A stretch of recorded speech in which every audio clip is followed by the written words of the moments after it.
Hello and welcome to episode 1 of the ESS podcast. We're working on it. Today we're just going to get right into things and start with events. Brianne, what's coming up in the next month?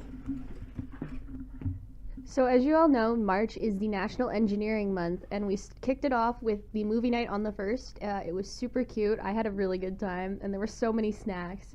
So many snacks. Next Thursday is Engibeers in the Outpost. It is an all-ages event, and there are so many drink specials. It's actually insane. We're getting fishbowl, tall boys, and tank prices for that. So it's going to be a lot of fun, and it's $5 per person. If you wear your cubbies, though, you get in for free. So come get some cubbies. Do bucket hats, are those included? I believe the bucket hats are also included, Okay. And they're just fun to wear, so wear them anyway. All right. Yeah, starting this Friday is actually Scavenge as well. It's the 2-week scavenger hunt that we're putting on. Get your teams in to ess.lusu at Lakehead.ca. Yeah, CA, right? Yeah, because we're Canadian. Okay. And that's 2 weeks, with the Saturday being the Double or Nothing event, which is going to be a lot of fun. Car Smash. Car Smash will be the 28th. It's really going to be just a great stress relief. Honestly, smashing a car for a couple minutes. It takes a lot, though. Like 1 minute is plenty of time for that. And then we also have the high school and elementary school events that are going to happen in the gym and the Agora. Those are going to be kind of like the LEC, with just building little things and trying to make them work. And then it's a good way to get all the elementary school kids are super excited. We have like over 400 coming for that too, so it's going to be super fun. And yeah, that's National Engineering Month. All right, thank you, Brianne. Now, also, we wanted to get some insight onto the election that just happened. Yeah, so we, first of all, congratulations to the 2019-2020 already. The executive president, we have Josh Foster. Yours truly is the next VP external. Karen Huang for internal. Kenneth's back for round 2 of pub. Luke Sawyer is our new VP social. And Ben Martin is our VP sponsorship. Super excited for another year of executive things. Okay, I guess Kenneth brought up a really good question earlier, and that is, how much spaghetti could you fit into a microwave? I feel like we should start with Kenneth, so we will. Okay. All right, so the question is, how much spaghetti can you fit in a microwave? Obviously, microwaves vary in size, and so we have to take that into account. Let's find a standard size microwave, Okay. and we have to measure it. And then the other question is, hard or soft spaghetti? Right. Overall size of the noodles, is it spaghetti, spaghettini, linguine, marcini, like whatever it is. You got to make a standard here. Or is it sauce noodles, unsauced noodles? Are they stuck together? Are they loose? Like, I'm very concerned on how much spaghetti we can fit in a microwave. I'm thinking around 2 kilos. Okay, what would be the volume of that, though? And how did this question come about? Well, this whole question came about from Lauren asking how much spaghetti could fit in a microwave. Sorry, saying that. Let's get Lauren's thoughts. Excuse me, clarification here. All right, so to give an exact quote of the situation, the ESS was desperately searching for a microwave for our office, where we came about a stray microwave in one of these school buildings. And my first instinct was to slap the roof of said microwave and say, Kenneth, can you tell them what I said? This bad boy can fit so much spaghetti. Exactly, thank you very much. So, are we saying sauced or unsauced? I'm saying we have to go sauced here. We don't have to do meatballs, but we have to at least have sauce on the noodles. That it's like it's standard. All right. So if we do sauced, the other issue then becomes sauce getting into the holes of the microwave. So spaghetti can fall through those as well, but I'm ignoring that. I'm just saying the sauce. And do we want this microwave to work afterwards, and can we test it? Do we want to test it? Is that the question? Should we use the old one to test this out if we're looking for a new one? Motion to test this on Kenneth's microwave at his house. Second. All in favor? Aye. I guess that's approved. Kenneth, when are we coming over? I mean, I suppose in a week you can come over, just put spaghetti in my microwave. look for that video on the ESS YouTube channel as well. That'll be coming out next week. You heard it here first. We're going to Kenneth's house, and we are filling his microwave with so much spaghetti. Entry fee is 1 box of spaghetti, at least. I guess Kenneth also wanted to talk about Emu Wars, so that seems pretty interesting too. Exactly. Let's get the introduction on that for those who don't know about this. I just found out myself. Okay, I'm just pulling up the Wikipedia for fact checking here. It's also called the Great Emu War. It's very good. It's the only one of its kind. Until the second one. I feel like great is redundant in this case. It might be. It happened from the 2nd of November to the 10th of December in 1932 in Western Australia. And the entire problem was created by Sir George Pierce, who hated emus. And the emus were basically eating all the crops of the farmers. So he's like, screw this, kill the emus. And then they decided to try and kill the emus. And if you look it up on Wikipedia, war is actually in quotation marks for a very specific reason. They were very poor at killing emus. They couldn't hit a emu. It's a giant bird, and they couldn't kill an emu. What's the point of this? They ended up killing, I think, 100 emus for a while in November. I think for 9,860 rounds, they killed 986 emus. All right. That's a lot of rounds wasted trying to kill an emu. We'll work on a percentage for that, but and get back to you. It's 10%. 10%. Okay, that sounds like average engineering marks. But Lauren, in all seriousness, you attended a conference recently. Was there anything interesting that happened there? Well, great transition. Thank you. Of course, there was a great deal of interesting things that happened there. Of course, yes. So this was the inaugural conference on sustainability and engineering taking place in Prince George, British Columbia. Beautiful, beautiful city. Very informative, very educational sessions. And it was a really wonderful experience. All right. All right. Good stuff. Is there anything else anyone Keep wants? I'm not going to just start listing things we can talk about and keeping that in. I mean, what's everyone's favorite word this week? Oh. Ooh, the word of the week. What's the word of the week? What is the word? I've been saying spooky a lot this Spooky? I Okay. think spooky is better than spook. week. I disagree. Schnag has been the word of the month. What are you saying and how are you spelling it? The word is schnag. It's pronounced schnag, and it's spelled schnag. Use in a sentence. Kenneth, those are some mighty fine cookies you got. Be a shame if someone came and schnagged them on ya. So I'm guessing SCHNAG. Schnag. Oh right, okay, that's what we're going with. We need a question for Blake. We need a question from me. Rant about stuff. Rant.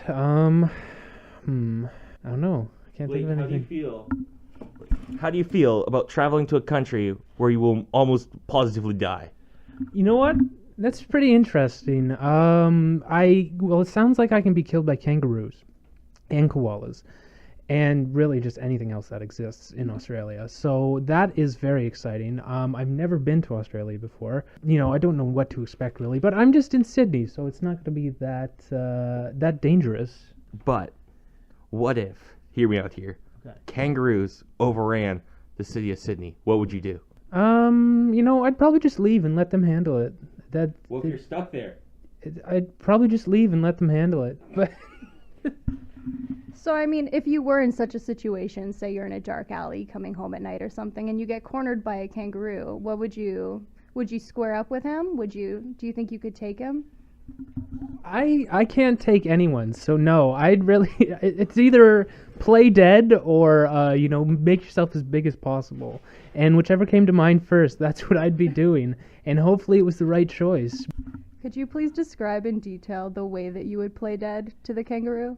I would probably just drop straight on the ground and really make a loud thud with my fist. Hopefully, that kangaroo would believe, oh, he hit himself really hard, then just hop away. Mind you, it is winter, so he'd probably slip if I did try to attack him. So, and he's also the kangaroo is also not used to the cold. So, you know what? I might actually have a good chance now that I'm thinking about it. I'd probably run. That's my new choice. No, to clarify, this would be in Australia. Oh. This isn't a kangaroo that somehow made its way to Thunder Bay. Oh, okay. Well, in that case, yeah, no, just definitely hit myself in such a way where I was bleeding a little, because then the kangaroo would see the blood and just hop off, and I'd be fine. You know, just you gotta lie there for a little bit, and then as soon as it's gone, you're good. We are now doing a segment with Kenneth called the Broil King's Corner. Kenneth, I hear you have thoughts on barbecues. Do you prefer propane or charcoal? That's an interesting standpoint here, Blake, because charcoal has a lot more flavor. However, the time for charcoal, I think you need more. And that's more, you can do it fast, you can do it a certain way, but it's a slow process. You're going to get better flavor if you do it low and slow over many hours in a enclosed container, whereas propane is more like a rip and heat. You can cook a burger within 12 minutes. You can cook things a lot faster. So it's on your standpoint of what are you cooking.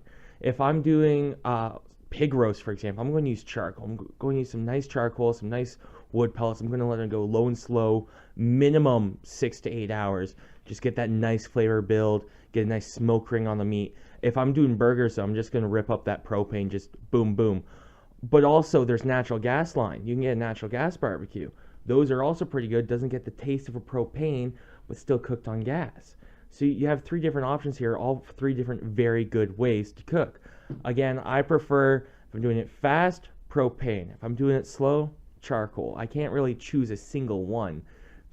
Both have pros and cons. Thank you. Any other thoughts on barbecues? They're good. I don't understand why there's more than one different type of barbecue. Use a barbecue for one reason. To cook, you only need one. Kenneth, you seem enraged. There are multiple barbecues for multiple reasons. There's size reasons. There's just companies have different barbecues. They're all made for different purposes. You're not going to use a Traeger grill to cook your... You're not going to use it to cook some hot dogs. You're going to use it to smoke some jerky. You're going to get some nice flavor out of that. But you're not going to do jerky on a charcoal. It's going to turn out like There's certain ways to do certain things. We have different barbecues for different reasons. Excellent point. Are we also going to be barbecuing when we come over for the spaghetti? If you put spaghetti in my barbecue, I will kill you. Penne it is. Okay, so with St. Patrick's Day coming up, Kenneth seems very excited about what's coming. Kenneth, what are your thoughts? I think green beer, it has to be something weird and fun, but also it's just green beer. St. Patrick's Day it's our nice excuse to get sloshed for a full day and not be judged too harshly for it. So it's a good holiday. We should get it off work. Definitely, I should get it off work next year. Fair point. Also, Guinness is disgusting. There, I said it. What the Blake? Alright, because most of this is getting blurred out anyway. My thought on green beer. If you drink your green beer, are you going to out green after? It's my question. Or just it out. I don't know. Are you going to have green or green? That's why I wouldn't go for the green beer, honestly. I feel like if it comes to that, there's probably organ failure involved, which might be the ultimate goal on St. Patrick's Day. Blake, have you ever had black Sambuca? No. Black Sambuca will dye almost everything in your body and everything that comes out of it black. So I feel green beer should likely dye things that come out of you. Okay, as long as it's not in Guinness. Blake, what is this hatred you have for Guinness? Do you just hate stouts or just Guinness? I hate beer with taste, so Guinness has a really strong taste, and I can't stand it. Brienne went to Montana's last night. Did you have your favorite meal? And if not, what is your favorite meal? Well, I did have my favorite meal. My favorite meal was the spin dip. So good. And I also had a side of mashed potatoes. I don't know if you've ever had the mashed potatoes at Montana's, but they are like little fluffy clouds of goodness. They're so good. So good. The only mashed potatoes I think are better are probably the kegs, but that's because the keg is like $40 more expensive. The keg is Rich Montana's. The keg is Rich Montana's. That's a good debate to have. But no, spinach dip, just A plus prime. Anywhere spinach dip. I actually have a list going on of the best spinach dips in town. So far, it is Shoeless Joe's, Montana's, and Boston Pizza are my top 3 right now. The Outpost has spinach dip. I feel like every time I get the spinach dip from the Outpost, though, it tastes different and looks different. Like, once I had it, it was all green. What the? I don't know how. It was all green. I looked at him like, that's still going to go in my body because I love spinach dip, but I don't know. It just didn't look like spinach dip to me. It was pretty spooky. What is the ideal consistency of spinach dip then? So that goes in case in point of why Shoeless Joe's is my favorite spinach dip in town, is because the spinach dip there, it's a little more, not, I wouldn't say runny, but it's thinner than most, and then it just works. It's so good, and you get little pretzel bites with it too, and then the thinner the spin dip, the easier it is to scoop onto chips and all that. Now, for sides with your spinach dip, the order goes to pretzel bites, pita chips, then tortilla chips. Tortilla chips? Nah. I don't know. I like Tostitos. I like those chips. But spinach dip, I'm wanting bread, carbs, all the good shit. All of it. I have to disagree with you on pretzel bites there. I don't think they should be that high on the list. I feel like pita chips should be higher on there. You can put pretzel bites under that, but pita chips definitely are above pretzel bites. There's no way pretzel bites beats out pita chip. Okay, but are you thinking hard or soft pretzel? Because the soft pretzel, the bready, Also, pita chips, baked or fried? Okay, I was thinking the hard pretzel, so the soft pretzel, that might be better, but I still don't think they beat up pita chips. And always, pita chips, fried. Definitely. Baked, there's a certain consistency about the baked ones that's not as good. The fried ones, you get that nice little oily bit on the edges, but it's also still soft and able to pick up so much spinach dip. You could just eat a full chip full of spinach dip, and it's not good for you, but who the cares? Thank you. Is there anything else? I think we're good. Have a good day. Yes, thank you for listening to second episode 1. And we hope to have one last one out before exam.